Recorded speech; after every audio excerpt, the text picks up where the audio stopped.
ചുമട് താങ്ങി ജീവിതത്തിന്റെ തെളിമ.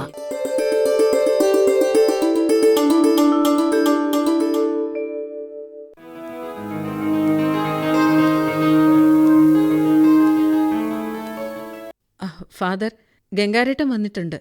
വലിയ മാറ്റമൊന്നുമില്ല. ഇന്നൊന്ന് സംസാരിക്കുമോ? സംസാരിക്കാം.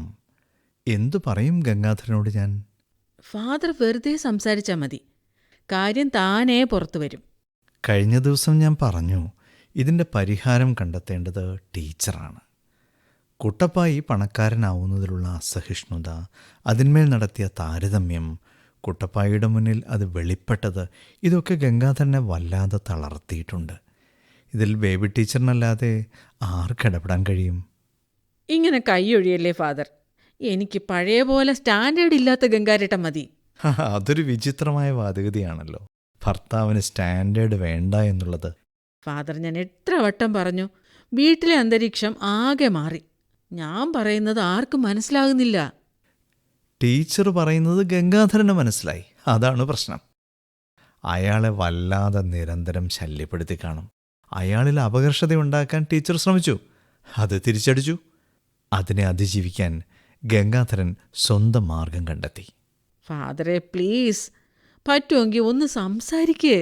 പ്രകാശിനോട് ഞാൻ പറഞ്ഞിട്ടുണ്ട്. കുട്ടപ്പായി എൻ്റെ എതിർപക്ഷത്താണ്.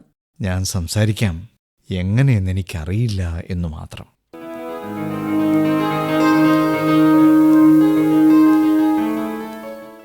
ഗംഗാരേട്ടാ, എവിടെയോ പോയിരുന്നുവെന്ന് ബേബി ടീച്ചർ പറഞ്ഞു. എവിടെയാ പോയത്? അതിനും അവൾ പ്രചാരം കൊടുത്തു അല്ലേ? എന്നെക്കുറിച്ച് പറഞ്ഞു നടക്കുന്നതിൻ്റെ ബാക്കിയായിരിക്കും അല്ലേ? ഒന്നും ടീച്ചറുടെ മനസ്സിലിരിക്കത്തില്ല, അതാ കുഴപ്പം. ഓ, അതിന് മാറത്തൊന്നുമില്ല. കുട്ടപ്പായി, നീ എരുതിയിൽ എണ്ണയൊഴിക്കുന്ന കലാപരിപാടി ഇപ്പോഴും തുടരുന്നുണ്ടോ?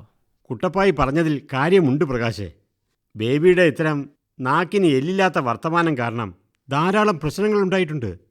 മിക്കതും ഞാൻ ഇടപെട്ടാണ് സോൾവ് ചെയ്തിട്ടുള്ളത്, അല്ലേ ഗംഗാരേട്ടാ? പ്രകാശേട്ടന് പഴയ കഥയൊന്നും അറിഞ്ഞൂടാ. നീ പറയുന്ന തരം കഥകൾ അറിയാതിരിക്കുന്നതാണ് നല്ലത്. ഗംഗാരേട്ടൻ ഇപ്പോൾ തുടരുന്ന ഈ രീതി ഒന്ന് മാറ്റണം. ഞാൻ സമനില തെറ്റി നടക്കുകയാണെന്ന് ബേബി പറഞ്ഞു കാണും. ജംഗ്ഷനിൽ ചെന്നപ്പോൾ പലചരക്ക് കടക്കാരൻ ഹൈദ്രോസും ചോദിച്ചു, എന്തോ ചില മാറ്റങ്ങളുണ്ടല്ലോ എന്ന്. അങ്ങനങ്ങ് പറയുന്നില്ല ടീച്ചർ, എന്നാലും ചില്ലറ മാറ്റങ്ങൾ കാണുന്നതായി പ്രസ്താവിച്ചിട്ടുണ്ട്. മതി നിന്റെ പ്രസ്താവന. നീ പോയി സൊസൈറ്റിയിലെ കണക്ക് പുസ്തകം വാങ്ങിയോ? ഇപ്പോൾ തന്നെ വേണം. ഈ രംഗത്തു നിന്നും എന്നെ ഒഴിവാക്കാനുള്ള പ്രകാശേട്ടൻ്റെ തന്ത്രം. സാരമില്ല, മികച്ച കഥാപാത്രങ്ങൾ അധികനേരം അരങ്ങത്ത് നിൽക്കണമെന്നില്ല. നിന്നെ പറഞ്ഞു വിട്ടാലും നീ സ്വയം പോയാലും വസ്തുത നിലനിൽക്കും കുട്ടപ്പായി. എൻ്റെ ഗംഗാരേട്ടാ, ഇത്രയും മികച്ച സംഭാഷണങ്ങൾ ഇത്ര കാലവും എവിടെ ഒളിപ്പിച്ചു വച്ചിരുന്നു? മരമണ്ടൻ കാളിദാസനായി എന്നാണല്ലോ കഥ. അതെല്ലാവരും വിശ്വസിക്കുന്നില്ലേ? എനിക്കത്ര വലിയ മാറ്റമൊന്നും വന്നില്ലല്ലോ. ഹായ്, എന്താണ് സുഹൃത്തുക്കളെ ഇവിടെ ഗൗരവം തളം കെട്ടി നിൽക്കുന്നത്? മിസ്റ്റർ പ്രകാശ് പൊതുവെ ഗൗരവക്കാരനാണ്. പക്ഷേ ഗംഗാരേട്ടൻ സാധാരണ ഇങ്ങനെ ബലം പിടിക്കാറില്ലല്ലോ. നീ എവിടുന്ന് പൊട്ടി വീണു? നീ ടൗണിലെ വായനശാലയിൽ പോയതല്ലേ? പോയ വേഗത്തിൽ തിരികെ വന്നല്ലോ. കൊണ്ടുപോയ പുസ്തകം കൊടുത്ത് പുതിയതെടുക്കാതെ പോന്നു. ശരിയല്ലേ അനുകുഞ്ഞെ? ഗംഗാരേട്ടാ, എന്ത് ഷാർപ്പ്! സത്യം, അതാണ് സംഭവിച്ചത്. ഈയിടെ ഗംഗാരേട്ടൻ ചില ഫിലോസഫീസ് പറയുന്നു എന്ന് കേട്ടത് ശരിയാണോ? അനു, നിനക്കെന്താ വേണ്ടത്? അന്തവും കുന്തവും ഇല്ലാത്ത വർത്തമാനം. എല്ലാവരും പറയുന്ന ഫിലോസഫിയെ ഗംഗാരേട്ടനും പറയുന്നുള്ളൂ. അനു പറഞ്ഞത് ശരിയാ.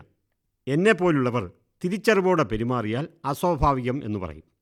കണ്ണിൽ കണ്ടത് പറഞ്ഞാൽ ഫിലോസഫി എന്നും പറയും. അനുമോളെ, കാണാം. ഞാൻ ഇറങ്ങട്ടെ.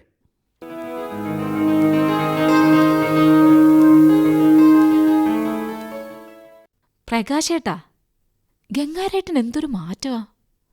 മനുഷ്യരിങ്ങനെ മാറുമോ? ദേ കൗണ്ടർ. നീ എന്താ കൗണ്ടർ ആദ്യമായി കാണുകയാണോ? வணக்கம் சார். வணக்கம் அம்மா. கங்காதரன் ரொம்ப சீரியஸாக போகுது பார்த்தேனே. எங்கே போகிறாய் என்று கேட்டேளா? என்கிட்ட கையை சூண்டி காட்டினார், அவ்வளவுதான். ഞാനും തമാശയൊക്കെ പറഞ്ഞു നോക്കി, പക്ഷേ പുള്ളി ഭയങ്കര സീരിയസാ. ഗംഗാരേട്ടനിൽ വലിയ മാറ്റം. ഒരു തരത്തിൽ നോക്കിയാൽ നല്ലതാണ്. ആളുടെ മട്ടും ഭാവവും മാറി. നമുക്ക് പഴയ ഗംഗാരേട്ടനെ നഷ്ടമായി. நானும் கேள்விப்பட்டேன். பேபி டீச்சர் புகாருக்கு பின் புகார் சொல்லிக்கிட்டே இருந்தார். வீட்டிலேயும் ரொம்ப சீரியஸாக இருக்கார் என்று சொன்னார். ബേബി ചേച്ചിയുടെ ഈ പറച്ചിലാണ് ദോഷം. ഈ വാർഡിലെ സകല വീട്ടിലും കയറി ഇറങ്ങി പറഞ്ഞു. ഗംഗാരേട്ടന് വാശിയായി. ഞാനൊരു കാര്യം പറയാം. നമ്മൾ ഗംഗാരേട്ടൻ്റെ ഈ മാറ്റത്തെ അംഗീകരിക്കുന്നു. ഇതാണ് ഗംഗാരേട്ടൻ എന്ന് നമ്മൾ വിശ്വസിക്കുന്നതായി പുള്ളിയെ നമ്മൾ ബോധ്യപ്പെടുത്തുന്നു. എന്തു പറയുന്നു? அதுதான் ஒரே வழி. வலிமையான மனிதர்களை திருத்தக்கூடாது. அவங்கள அவங்க பாட்டுக்கு விட வேண்டும். വീട്ടിലും സീരിയസ് ആണ് എന്ന് പറഞ്ഞത് കേട്ടില്ലേ? അത് നന്നാണോ? ബേബി ചേച്ചിയും ഈ മാറ്റത്തെ നോർമലായി കാണണം. വെറുതെ ഒന്നും രണ്ടും പറഞ്ഞ് ഗംഗാരേട്ടനെ ഇറിറ്റേറ്റ് ചെയ്യരുത്. கங்காதரன் அவனுக்கு விரும்பியது போல வாழட்டும். அவனுக்கு தற்போதைய வாழ்க்கை தொலைந்து போகாமல் பார்த்து கொள்ளட்டும். ഞാൻ ബേബി ചേച്ചിയെ കാര്യങ്ങൾ പറഞ്ഞ് മനസ്സിലാക്കാം. അത് വളരെ അത്യാവശ്യമാണ്. പരസ്പരം തുറന്ന് സംസാരിക്കട്ടെ രണ്ടാളും.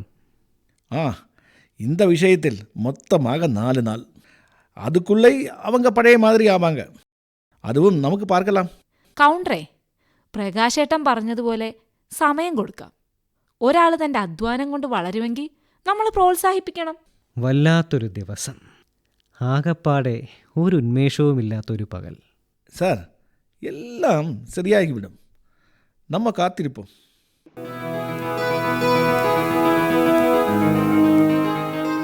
ഇപ്പോൾ കേട്ടത് ചുമട് താങ്ങി ജീവിതത്തിന്റെ തെളിമ. രചന ശ്രീകുമാർ മുഖത്തല. ശബ്ദം നൽകിയവർ PA ബിജു, M ശിവകുമാർ, സന്തോഷ് തിരുമല, സന്ദീപ് സുരേഷ്, സെവിൽ ജിഹാൻ, സുഷമ അനിൽ, ബിജു കല്ലുവാതുക്കൽ.